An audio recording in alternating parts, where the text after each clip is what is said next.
এটা হলো রঙ্গিত tea estate. এটাকে চিত্রা টি গার্ডেনও বলা হয়। এখানে পাশে অনেক চা পাতার দোকানও রয়েছে, তোমরা চাইলে কিনতেই পারো। আমরাও কিনেছি। আর এখন আমরা জুতে যাব, তাই জন্য আমরা একটু খাবার খেয়ে নিচ্ছি, খুবই খিদে পেয়ে গেছে। আমরা মোমো নিয়েছি আর চিকেন চাউমিনটা অর্ডার করেছি। আর এখন আমরা জুতে যাব। তার আগে আমাদেরকে এখন যেটা করতে হবে সেটা, যে লাইনটা দেখলে ওখান থেকে আমাদেরকে টিকিট কাটতে হবে। আর জুতে ঢোকার জন্যে টিকিট হচ্ছে 110 টাকা পার হেড। তো আমরা এখন টিকিট কেটে জুয়ের মধ্যে এন্ট্রি করে নিয়েছি, কিন্তু প্রচণ্ড ঠান্ডা, আমি সেটা বুঝতে পারিনি। আমি সোয়েটারটা গাড়িতে রেখে চলে এসেছি।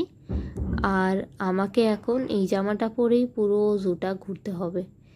আর অসম্ভব ঠান্ডা লাগছে, কিন্তু কিচ্ছু করার নেই, কেননা গাড়ি পার্কিংয়ে অন্য জায়গায় আছে, অনেকটা দূরে। আর এখান থেকে যেতে অনেক টাইম নষ্ট হয়ে যাবে। এই যে এটা হচ্ছে হোয়াইট টাইগার, পাশে আছে রয়্যাল বেঙ্গল টাইগার। আমাদের কলকাতা জুটাও কিন্তু খুবই ভালো। এটা একটু অন্যরকম, তার কারণ এটা যেহেতু পাহাড়ের মধ্যে।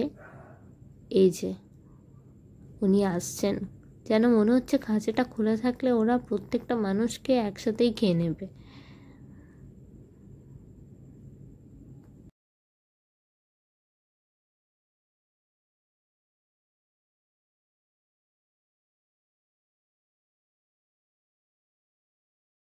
এখানকার পাখিগুলোও কিন্তু খুব সুন্দর। আমার স্পেশালি খুব ভালো লেগেছে ম্যাকাওগুলোকে। ম্যাকাওগুলো এত কালারফুল, এত, আর প্রত্যেকটাই সুন্দর, কিন্তু ম্যাকাওগুলোকে আমার বেশি ভালো লেগেছে।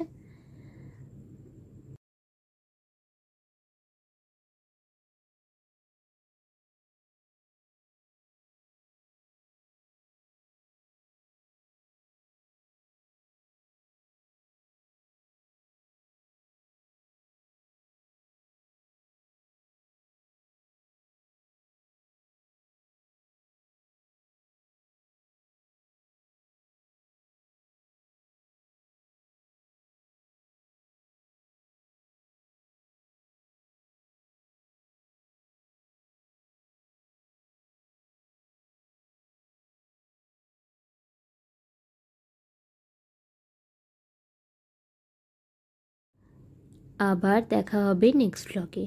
সবাই খুব ভালো থাকবেন। Tata, bye bye.